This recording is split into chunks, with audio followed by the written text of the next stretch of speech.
اللہ نور السماوات والارض مثل نوره كمشكاة فيها مصباح المصباح في زجاجة الزجاجة كأنها كوكب دري يوقد من شجرة مباركة زيتونة اعوذ باللہ من نحمدہ ونصلی علی رسولہ الکریم۔ خوشی کب ہوتی ہے انسان کو؟ عموماً اس وقت جب کوئی کام اس کی مرضی کے مطابق ہوتا ہے یا پھر اسے کوئی پسندیدہ چیز ملتی ہے۔ اور غم کب ہوتا ہے؟ جب کام انسان کی مرضی کے خلاف ہونے لگتے ہیں، اس کی خواہشات کی تکمیل نہیں ہوتی، اس کی مرضی پوری نہیں ہوتی، یا کوئی پسندیدہ چیز ہاتھ سے چلی جاتی ہے۔ ایسے میں انسان پھر کیا کرے؟ آج کی دنیا میں بہت سے لوگ مختلف طرح کی محرومیوں کا شکار ہو کر ڈپریشن میں مبتلا ہو جاتے ہیں۔ ڈپریشن آج کی دنیا کا ایک بہت بڑا اور گھمبیر مسئلہ بنتا چلا جا رہا ہے۔ تو آئیے آج کچھ ایسی باتوں کے بارے میں سوچتے ہیں، کچھ ایسے نکات اپنے سامنے رکھتے ہیں جن پر عمل کر کے کافی حد تک غم سے نجات پایا جا سکتا ہے۔ سب سے پہلی چیز ایمان کی مضبوطی ہے، اللہ تعالیٰ کی ذات پر یقین اور توکل، اس کی قدرت پر بھروسہ کہ ہر چیز اس کے اختیار میں ہے، وہ کن کہہ کے سب کچھ کر سکتا ہے، نفع و نقصان سب اسی کی طرف سے ہوتا ہے۔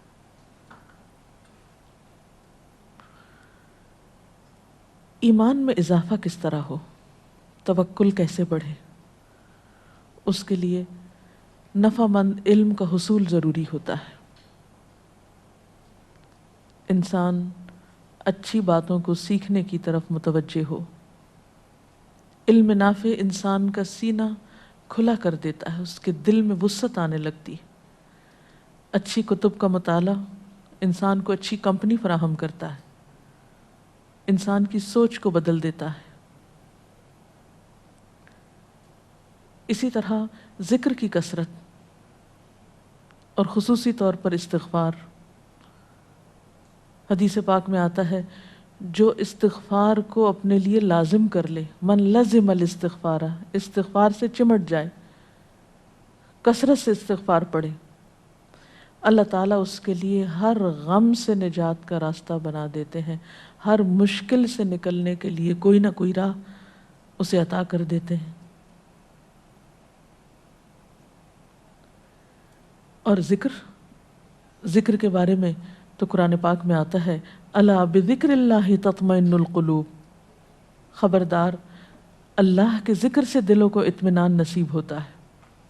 اٹھتے بیٹھتے چلتے پھرتے اللہ تعالیٰ کی حمد و ثنا، اللہ کی تسبیح۔ اس کے علاوہ ذکر کرتے کرتے اللہ کی مخلوق کے ساتھ احسان کا رویہ انسان کے لیے باعث سکون ہوتا ہے، خوشی کا ذریعہ ہوتا ہے۔ انسانوں کے ساتھ خواہ اپنے ہوں یا پرائے، رشتہ دار ہوں یا اجنبی، ان کے ساتھ احسان کرنا انسان کو خوشی بخشتا ہے، خصوصاً ایسے انسانوں کے ساتھ احسان جو آپ کے ساتھ نہ کرتے ہوں۔ جیسا کہ حدیث میں آتا ہے کہ جو مجھ سے کٹے میں اس سے جڑوں، جو مجھے محروم کرے میں اسے عطا کروں۔ لہٰذا ان لوگوں کے ساتھ بھلائی کرنا جو ہمارے لیے اچھے جذبات نہ رکھتے ہوں، کیونکہ بدلے کے طور پر احسان کرنا تو آسان ہوتا ہے، لیکن ایسی حالت میں احسان کرنا جبکہ ہم پر زیادتی کی جا رہی ہو، کرنا تو مشکل ہوتا ہے، لیکن اس کے نتیجے میں انسان کو ایک بے پایاں مسرت نصیب ہوتی ہے، ایک بہت گہری ٹھنڈک کا احساس ہوتا ہے، اور یہ کام وہی کر سکتا ہے جو جرت رکھتا ہو۔ لہذا دل کا ثبات اور نیکیوں پر استقرار یہ بھی بہت ضروری ہوتا ہے۔ اور بندوں کے ساتھ نیکی اس وقت ہو سکتی ہے جب انسان کا دل بندوں کے خلاف نفرت اور حسد کے جذبات سے خالی ہو، کیونکہ جب تک انسان انتقام کی پالیسی پر عمل کرتا ہے، انسان بدلہ لینے کی سوچتا رہتا ہے، اس وقت تک سکون نہیں پا سکتا، اسے خوشی نہیں مل سکتی، کیونکہ نبی صلی اللہ علیہ وسلم نے یہ بھی فرمایا کہ مجھے میرے رب نے حکم دیا ہے کہ ان اعفو عمن ظلمنی، میں اس کو معاف کر دوں جس نے مجھ پر ظلم کیا ہو۔ تو جب تک انسان درگزر نہ کرے، دوسرے کے قصور معاف نہ کر دے، اس وقت تک چین نہیں پا سکتا، کیونکہ انتقام کی آگ میں جلنے والا سب سے پہلے تو خود کو نقصان دیتا ہے۔ انتقام تو معلوم نہیں لے سکتا ہے یا نہیں لے سکتا، لیکن اپنی پریشانیوں میں اضافہ کرتا رہتا ہے۔ اسی طرح ڈپریشن سے نجات کے لیے یہ بھی ضروری ہے کہ ہم اپنی زبان کی حفاظت کریں، فضول باتیں، فضول گفتگو اور لغویات سے پرہیز کریں، ہر معاملے میں اعتدال سے کام لیں، محبت ہو یا نفرت ہو۔ پھر اسی طرح یہ فارغ رہنے سے بچیں، کیونکہ جو شخص فارغ ہوتا ہے، جس کے پاس کوئی کام نہیں ہوتا، جس کی زندگی میں کوئی مقصد نہیں ہوتا، جو شخص سٹرگل نہیں کرتا، ہارڈ ورک نہیں کرتا، محنت نہیں کرتا، وہ شخص کبھی بھی غم سے نجات نہیں پا سکتا۔ پھر اسی طرح یہ بات بھی ضروری ہے کہ انسان آج میں رہے، ماضی میں جو ہو چکا سو ہو چکا، وہ تو ہاتھ سے جا چکا، وہ واپس نہیں آ سکتا۔ پچھلا لمحہ جو گزر گیا آپ اس کو پلٹا نہیں سکتے، اس کے لیے کیا ہے کہ آپ آج میں رہنا سیکھیں اور کل کی فکر نہیں کریں، کیونکہ کل آپ نے دیکھا ہی نہیں، کل تو اندھیرے پردے میں ہے، نہ ماضی آپ کے ہاتھ میں، نہ مستقبل آپ کے ہاتھ میں ہے، آپ کے ہاتھ میں آج ہے۔ اس آج کی قدردانی کریں، اس آج کی فکر کریں۔ اس وقت اللہ نے جو وقت دیا ہے، اس وقت اللہ تعالیٰ نے جو قوت، جو قدرت ہمیں عطا کی ہے، اس سے فائدہ اٹھائیں۔ ہم دیکھ سکتے ہیں، ہم بول سکتے ہیں، ہم اپنے بہت سے کام کر سکتے ہیں۔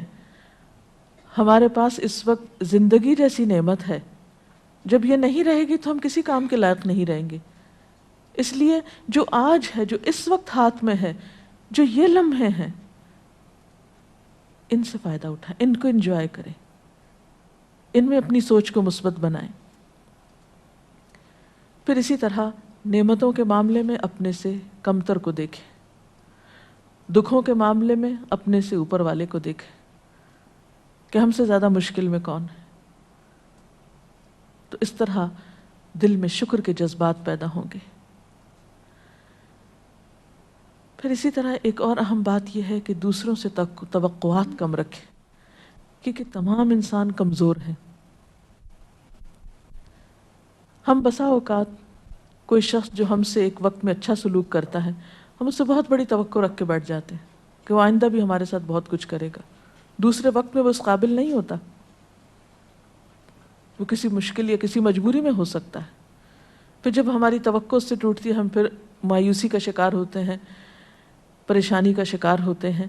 توکل اللہ کی ذات پر رکھیں، بھروسہ اس پر کریں، سب کچھ اس کے ہاتھ میں ہے، بندوں کے ہاتھ میں کچھ نہیں۔ جو کچھ بندوں کے ہاتھ میں، اس سے مایوس ہو جائیں، کیونکہ بندے تو خود محتاج ہیں، صرف ایک اللہ ہی کی ذات ہے جو کسی کی محتاج نہیں۔ قرآن پاک میں آتا ہے یا ایھا الناس انتم الفقراء الی اللہ واللہ ھو الغنی الحمید، اے لوگو تم سب اللہ کے محتاج ہو اور اللہ وہ بے نیاز ہے، تعریف والا ہے۔ اس لیے بندوں سے، خواہ قریبی دوست ہوں، رشتہ دار ہوں، وہ لوگ جو ہمارے ہمدرد ہوں، ان سب کو انسان سمجھیے.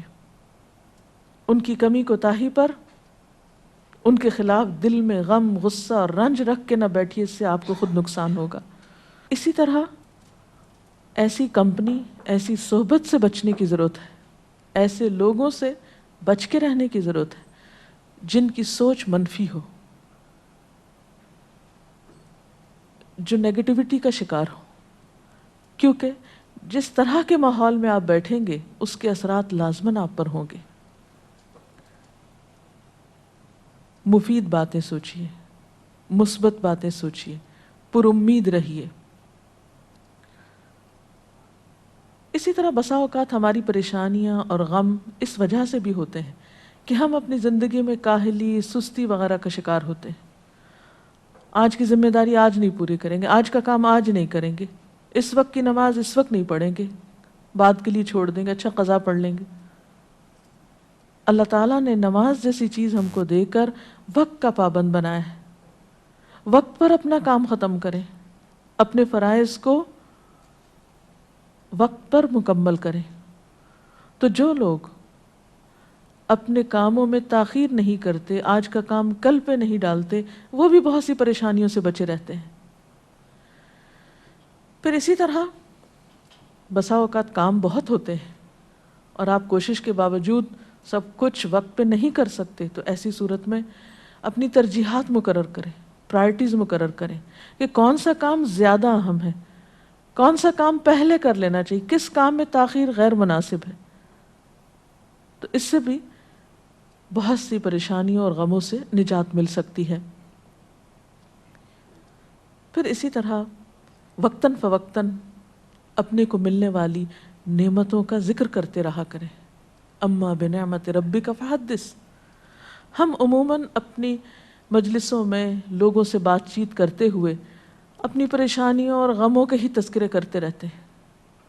جو نہیں ہے ہمارے پاس اسی کے بارے میں پریشان رہتے ہیں اور اسی پریشانی کا اظہار بھی کرتے رہتے ہیں.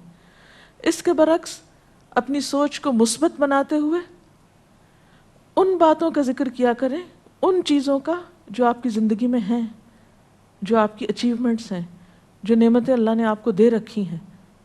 تو اس سے آپ کے اندر ایک شکر کے جذبات پیدا ہوں گے اور وہ غم بھول جائیں گے جو آپ کو کچھ چیزوں کے نہ ہونے کی وجہ سے لاحق ہے. پھر اسی طرح کثرت کے ساتھ اپنے لیے دعا کیا کریں، اور نہ صرف یہ کہ اپنے لیے بلکہ دوسرے لوگوں کے لیے، کیونکہ انسان جب دوسروں کے لیے دعا کرتا ہے تو اس کے اپنے لیے قبولیت ہوتی ہے. پھر لوگوں کا خوف دل سے نکال دیں. یاد رکھیں کوئی انسان نہ آپ کو نقصان دے سکتا ہے نہ فائدہ دے سکتا ہے. نفع اور نقصان صرف اللہ کے ہاتھ میں ہے. بسا اوقات ہم صرف توہمات کا شکار ہوتے ہیں، بلا وجہ لوگوں کا خوف اپنے دل میں رکھتے ہیں، حالانکہ ہم ان کی سوچ میں بھی نہیں ہوتے. ہم ایک ایسی بات سوچ رہے ہوتے ہیں جو دوسروں کے خیال میں بھی نہیں ہوتی. تو جتنا آپ لوگوں کے بارے میں حسن ظن رکھیں گے، ان کے بارے میں ان کے ظاہر پر معاملہ کرتے ہوئے ان کے ساتھ ان کے بارے میں اچھی سوچ رکھیں گے، اتنا ہی زیادہ آپ غم سے نجات پائیں گے. کیونکہ ہمارے بعض خدشات، بعض خوف بالکل بے بنیاد ہوتے ہیں، ان کی کچھ بھی حقیقت نہیں ہوتی. نبی صلی اللہ علیہ وسلم نے گمان کو سب سے جھوٹی بات بتایا. قرآن پاک میں بھی اللہ تعالیٰ فرماتے ہیں یا ایھا الذین آمنوا اجتنبوا کثیرا من الظن. اے لوگوں جو ایمان لائے ہو، بہت زیادہ گمان کرنے سے بچو. فإن بعض الظن اسم. بعض گمان تو گناہ ہوتے ہیں. تو اس لیے محض گمان اور خیال کے اوپر اپنی زندگی کی عمارت قائم نہ کریں. پھر یہ بھی یاد رکھیں کہ ہر چیز قضاء و قدر سے اللہ نے تقدیر مقرر کر رکھی. ایک حدیث میں آتا ہے کہ ما اصابک لم یکن لیخطئک وما اخطأک لم یکن لیصیبک. جو تمہیں پہنچا وہ ہو نہیں سکتا تھا کہ تم سے خطا جائے، تمہیں ہی پہنچنا تھا. اور جو تم سے خطا ہو گیا ہو نہیں سکتا تھا کہ تمہیں پہنچے. تو بعض اوقات ہم صرف غم کس لیے کرتے رہتے ہیں کہ اوہ کاش یہ نہ ہوتا اور کاش وہ نہ ہوتا، کاش میں اس وقت پہنچ جاتا تو یہ چیز مجھ سے نہ جاتی یا مجھ سے مس نہ ہوتی یا میرے ہاتھ سے نہ جاتی. نہیں، وہ ملنی نہیں تھی آپ کو، وہ آپ کی تھی نہیں. تو تقدیر پر ایمان انسان کے بہت سے غموں کو ہلکا کر دیتی. پھر اسی طرح ایسے لوگوں سے بچیں یا ایسے لوگوں کے حال سے سبق سیکھیں، عبرت سیکھیں جن کی زندگی ناشکری میں گزری اور شکووں میں گزری اور انہوں نے کچھ بھی نہیں پایا. اگر آپ دوسرے لوگوں کے حال پر نظر ڈالیں تو دنیا میں آپ کو دو طرح کے لوگ نظر آئیں گے. ایک وہ جو شکر گزار ہیں اور آپ دیکھیں گے وہی خوشحال ہیں. خوشی کا راز اصل میں شکر کے اندر ہی ہے. اور دوسری طرف وہ دیکھیں گے آپ جو ہر وقت شکوے کرتے ہیں. یہ دونوں کردار آپ کے دائیں بائیں آگے پیچھے کہیں نہ کہیں آپ کو معاشرے میں نظر آئیں گے. کچھ لوگ ہر دم شکوے کرتے نظر آئیں گے، پھر آپ دیکھیے کہ ان کے پاس کیا ہے، انہوں نے کیا کمایا شکوے کر کر کے. اور کچھ لوگ ہیں کہ جس حال میں بھی وہ اللہ کا شکر ادا کرتے رہتے ہیں. تو ان دونوں کرداروں پر نظر ڈال کر عبرت حاصل کریں، جیسا کہ نبی صلی اللہ علیہ وسلم نے فرمایا کہ میری نگاہ عبرت کی نگاہ ہو، میں ہر ایک کے حال سے کچھ نہ کچھ سیکھوں. پھر یہ کہ کسی بھی تنگی اور تکلیف کے موقع پر یہ نہ بھولیں کہ ان مع العسر یسرا فإن مع العسر یسرا، کہ ہر تنگی کے ساتھ آسانی ہے، ہر مشکل کے ساتھ آسانی ہے. جہاں کوئی تکلیف آئی ہے ضرور اس کے پیچھے کوئی اللہ کی حکمت. اللہ اپنے بندوں پہ ظلم کرنے والا نہیں ہے. اگر کہیں مشکل ہے تو اسی میں سے کوئی نہ کوئی آسانی کی راہ بھی نکلتی ہوگی. جیسے کہ ایک روایت میں آتا کہ ہر دا کے ساتھ دوا بھی ہے، یعنی ہر بیماری کا علاج موجود ہے، ہر مشکل کا حل موجود ہے. لیکن ان سب چیزوں کے لیے صبر چاہیے. مثلا بیماری آتی ہے تو ایک دم نہیں جا سکتی، اب علاج کے باوجود آپ کو انتظار کی ضرورت ہے. اور پھر یہ کہ تنہائی کے کچھ لمحات میں اپنے رب سے باتیں کیا کیجیے، اپنے سارے دکھ، اپنے سارے شکوے اس ذات کو سنائیں جو آپ کا راز فاش نہیں کرے گی. اس اللہ کے سامنے اپنے دکھ اور تکلیف رکھیں کہ جو ہر آن آپ کی مدد کے لیے حاضر ہے. نہ وہ سوتا ہے، نہ اس کو اونگ آتی ہے. وہ ہر وقت ہر بے قرار کی دعا قبول کرنے کے لیے تیار ہے. ضرورت اس بات کی ہے کہ اس کو پکاریں. اللہ تعالی ہمیں وہ راستے سجھائے، وہ طریقے سجھائے کہ جس سے ہم اپنی اس زندگی کو ضائع کرنے کی بجائے اس سے بہترین کام لے سکیں. اگر اس سلسلے میں کوئی سوال ہے آپ کے ذہن میں تو آپ کر سکتے ہیں. جب خاندانی معاملوں میں کئی دفعہ انسان صبر کرتا ہے تو لوگ اس کو آپ کی کمزوری سمجھتے ہیں، تو اس وقت کیا صبر کرنا انسان کے لیے صحیح ہوتا ہے؟ بات یہ ہے کہ لوگ جو بھی سمجھیں، کیونکہ لوگ کچھ نہ کچھ اوپینین تو آپ کے بارے میں ہر صورت میں رکھیں گے، لیکن آپ کو وہ کرنا ہے جو آپ کے لیے فائدہ مند ہو. اپنے عمل کو لوگوں کے تابع نہ کریں کہ آپ نیکی اس وقت کریں گے جب لوگ نیکی کرنے کو اپریشیٹ کریں گے. اور یہ بھی یاد رکھیں کہ ایک ہی وقت میں ایک ہی کام کو کچھ لوگ اپریشیٹ کر رہے ہوتے ہیں، اس کی تعریف کر رہے ہوتے ہیں، اور کچھ لوگ اس پہ تنقید کر رہے ہوتے ہیں. اب آپ کن لوگوں کی بات کریں گے، کن کے اوپینین پہ جائیں گے؟ تو حقیقت یہ ہے کہ عقل مند انسان وہی ہے جو اپنے عمل کو لوگوں کی مرضی کا پابند نہ بنائے، اللہ اور اس کے رسول صلی اللہ علیہ وسلم کی مرضی کا پابند بنائے. اور جس وقت جو کام کرنا ان کے نزدیک بہتر ہے وہ بے خوف و خطر ہو کے کر جائے.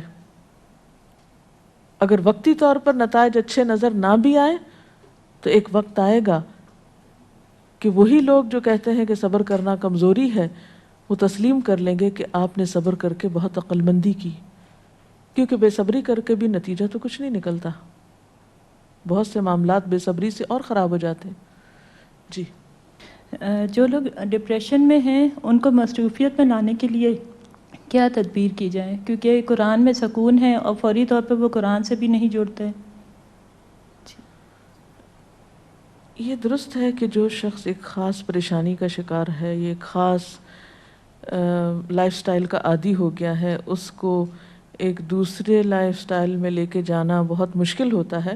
لیکن آہستہ آہستہ تھوڑا تھوڑا کر کے سہولت کے مطابق اس کے مزاج کو دیکھتے ہوئے اسے آپ مختلف اچھے کام سجیسٹ کر سکتے ہیں. کچھ لوگوں کو پڑھنا فائدہ دیتا ہے، کچھ لوگوں کو کچھ سوشل ورک یا کوئی اور بندوں کی خدمت خوشی دیتی ہے. تو آپ انسان کو دیکھتے ہوئے اس کے ساتھ معاملہ کر سکتے ہیں کہ وہ کس چیز کے لیے راضی ہو سکتا ہے. ایک وقت میں صرف ایک ہی آپشن نہ دیں، کئی ایک آپشنز دے سکتے ہیں اس کو، لیکن اس کو تنہا نہ چھوڑیں. یہ غم سے نجات حاصل کرنے کے لیے استغفار کرنے کو کیوں کہا گیا؟ اس لیے کہ غم ایک ایسی کیفیت ہے جس میں حقیقت میں انسان اللہ کے فیصلے پہ راضی نہیں ہوتا. کیونکہ اگر ہم اللہ کے فیصلے پہ راضی ہو جائیں تو غم کی کیفیت وقتی طور پر ہو اور فوراً ختم بھی ہو جائے. تو استغفار اللہ سے معافی مانگنے کا نام ہے. تو جب انسان استغفار کرتا ہے، اللہ تعالیٰ اس کی طرف اپنی رحمت کے ساتھ متوجہ ہوتا ہے، اس کو پھر توفیق دیتا ہے کہ وہ نیکی کی طرف مائل ہو اور اس چیز سے باہر نکل آئے جس کو اس نے اپنی زندگی پر، اپنے نعمتوں پر طاری کر رکھا ہے. کیونکہ غم منانے والا شخص ایسا ہی ہے کہ جیسے وہ ساری نعمتوں سے دستبردار ہو گیا ہے، ساری نعمتوں سے ناراض ہو گیا ہے جو اللہ نے اس کو دے رکھی ہیں، اور ایک نعمت کے جانے پر یا ایک مرضی پوری نہ ہونے پر وہ خفا ہے اللہ سے اور بندوں سے. تو اس لیے استغفار ضروری ہے. جی ڈاکٹر صاحب، آپ تقدیر کے بارے میں کیا کہتی ہیں؟ کہ بعض لوگوں کو یہ کہتے ہوئے سنا ہے کہ جب تقدیر میں ہی لکھا ہے کہ ہم نے کیا کرنا ہے، اللہ کو سب معلوم ہے، تو پھر کیوں جو بھی ہم کریں گے وہ تو اللہ کو معلوم ہی ہے. لیکن اللہ تعالیٰ ہی نے حکم دیا ہے کوشش کرنے کا. اللہ کو معلوم ہے، سب کچھ معلوم ہے، لیکن معلوم ہونے کا مطلب یہ نہیں کہ ہم اپنی ایفرٹ اور اسٹرگل چھوڑ دیں. وہ اس کے حصے میں ہے، ہمارے حصے میں ہمارا کام ہے. جی میڈم، جیسے لوگ جو ہیں وہ زیادہ تر ابھی بھی لوگ جو ہیں، علم تو آ چکا ہے، بہت اللہ کا شکر ہے، لیکن لوگ ابھی بھی لوگوں پہ اور مال پہ زیادہ ڈیپینڈ کرتے ہیں بجائے اس کے کہ اللہ پہ توکل کریں. تو ایسی کوئی قرآن میں اور حدیث اس کی روشنی میں کوئی ہمیں ایسا کوئی پہلو مثبت مل جائے جسے ہم توکل تو اللہ پہ ہے لیکن اور مثبت اور جمے ہوئے رہے ہیں اس میں، جو ہمارے لیے ایک راہ عمل رہے اسی پہ. اللہ تعالیٰ فرماتے ہیں کہ جو کوئی اللہ پہ بھروسہ کرے گا اللہ اس کو کافی ہو جائے گا،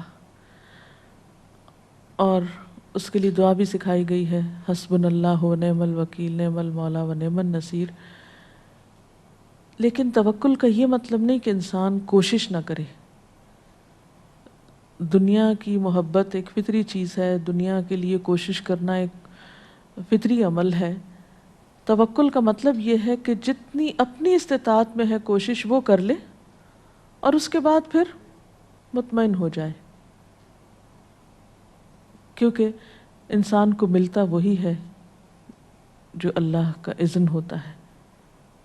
انسان کوشش نہ چھوڑے کیونکہ اللہ کا حکم ہے کوشش کرنا ہے، اور اس کے ساتھ کوشش کے بعد پھر حرص نہ رکھے، لالچ نہ کرے، جو ملا اس میں مطمئن ہو جائے. دنیاوی کاموں کے لیے تو ہمیں فوراً سم ٹائم کی اجازت مل جاتی ہے، لیکن دین کے کام کے لیے سم ٹائم ایسا ہوتا ہے کہ اجازت کا ہی مسئلہ بن جاتا ہے کہ وہاں جانا ہے، تو پرمیشن کا دل بھی اتنا چاہ رہا ہوتا ہے لیکن ہم جا نہیں سک رہے ہوتے، تو اس وقت بھی بہت ہی غم کی حالت ہوتی ہے. کوئی بات نہیں، آپ اپنے گھر میں کوئی ایسا انتظام کر لیجئے کہ جہاں آپ مل کے اپنے آپس میں رشتہ دار یا آپ محلے والے یا دوست احباب مل کے بیٹھ کے ایک دینی مجلس کا انعقاد کریں یا اللہ کا ذکر کریں. ضروری نہیں ہوتا کہ کہیں گھر سے باہر جا کر ہی انسان کسی اچھی کمپنی میں بیٹھے. بہت اچھا ہے اگر انسان کے پاس اپرچونٹی ہو، اگر نہیں تو انسان کے پاس بہت سے اور آپشنز ہو سکتے ہیں. تنہائی میں بھی بیٹھ کر آپ اللہ کا ذکر کریں گے اور اللہ سے مدد مانگیں گے تو انشاءاللہ بہت سی مشکلات آسان ہوں گی. جیسے قرآن پاک میں بھی آتا ہے یا ایھا الذین آمنوا استعینوا بالصبر والصلاۃ، اے لوگو جو ایمان لائے ہو صبر اور نماز کے ذریعے اللہ سے مدد مانگو. تو اللہ بندے کو کافی ہو جاتا ہے جب بندہ اپنی کوشش کے بعد اس پر بھروسہ کرتا ہے. اللہ تعالی ہمیں ہر غم اور ہر تکلیف سے نجات دے. میں اپنی گفتگو کا اختتام نبی اکرم صلی اللہ علیہ وسلم کی اس دعا کے ساتھ کروں گی. اللہم انی اعوذ بک من الہم والحزن واعوذ بک من العجز والکسل واعوذ بک من الجبن والبخل واعوذ بک من غلبۃ الدین وقہر الرجال. اس دعا میں بھی آپ صلی اللہ علیہ وسلم نے غم اور فکر اور حزن اور ہم سے اللہ کی پناہ طلب کی ہے. تو حقیقت یہ ہے کہ وہی ہے جو ان تمام مصیبتوں سے نجات دینے والا ہے. اللہ تعالی ہم سب کو اپنی عافیت میں رکھے. وآخر دعوانا ان الحمد للہ رب العالمین. سبحانک اللہم وبحمدک نشہد ان لا الہ الا انت نستغفرک ونتوب الیک. والسلام علیکم ورحمۃ اللہ وبرکاتہ. اللہ اکبر اللہ اکبر لا الہ الا اللہ واللہ اکبر اللہ اکبر وللہ الحمد.